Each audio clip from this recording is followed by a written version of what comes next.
Assalamu alaikum. Dear students, today is our 8th lecture of biology for class 8 and 9th.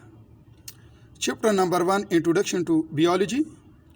The topic is Muslim scientists and their contributions. Book page number 12 and 13.